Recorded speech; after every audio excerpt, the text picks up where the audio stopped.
Would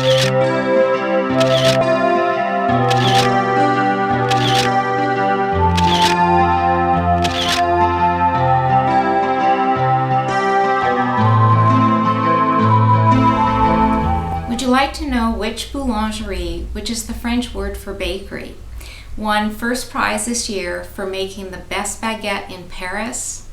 It's also the boulangerie which supplies the President of France with his daily bread. Let me take you there, and then I'll show you nearby places which have become favorite haunts of mine ever since a long-term illness led me to living part-time here in Paris.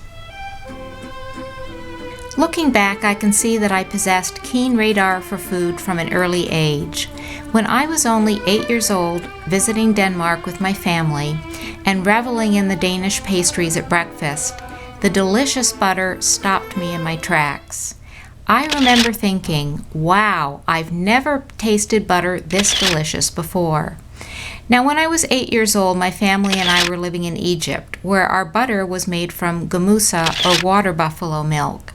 So there would have been more of a contrast between the flavor of Danish and Egyptian butters. Nevertheless, when we would visit our relatives in the United States, we ate butter made from cow's milk there, and I never found American butter to be anything worth mentioning. So here's a little secret about Parisian baguettes. The best ones generally require more skill and time to make. It isn't simply a matter of following a recipe. And while you can find many good baguettes throughout Paris, you can't find nearly as many excellent ones. You have to know where to go to buy them. In the last 5 years, most of the bakers to sweep the grand prize for the annual Best Baguette in Paris competition have been from one neighborhood of Paris, the 18th arrondissement, a hilly neighborhood in the northern part of the city, also called Montmartre. This year, baker Sébastien Mauvieux, whose boulangerie is located at 159 Rue Ordener, won the coveted grand prize for his baguette tradition. The award consists of 4,000 euros in cash and a contract to keep the President of France supplied with baguettes for the next year. Last year's grand prize went to the baker at Au Levain d'Antin at 6 Rue des Abbesses for the same type of baguette, his baguette tradition.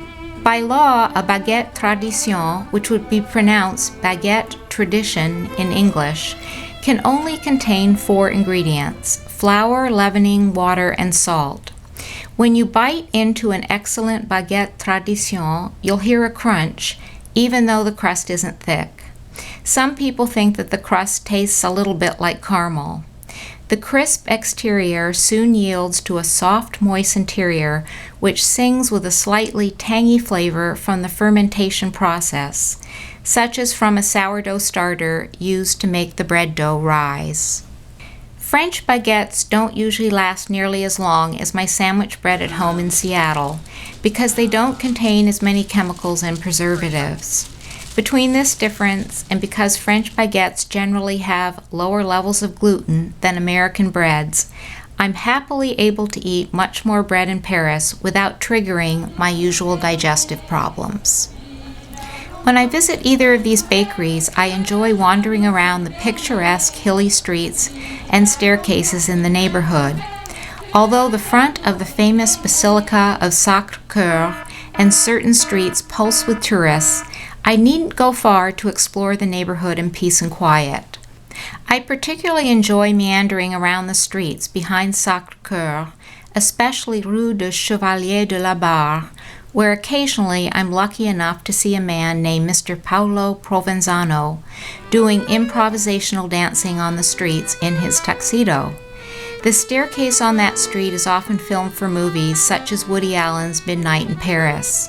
As for the staircase on Rue Chappe, you'll see it pictured in some postcards of Paris. Then I top off my wandering with a picnic featuring a baguette, cheeses, and wine. As far as I'm concerned, it just doesn't get any better than this. Thank you for watching my video.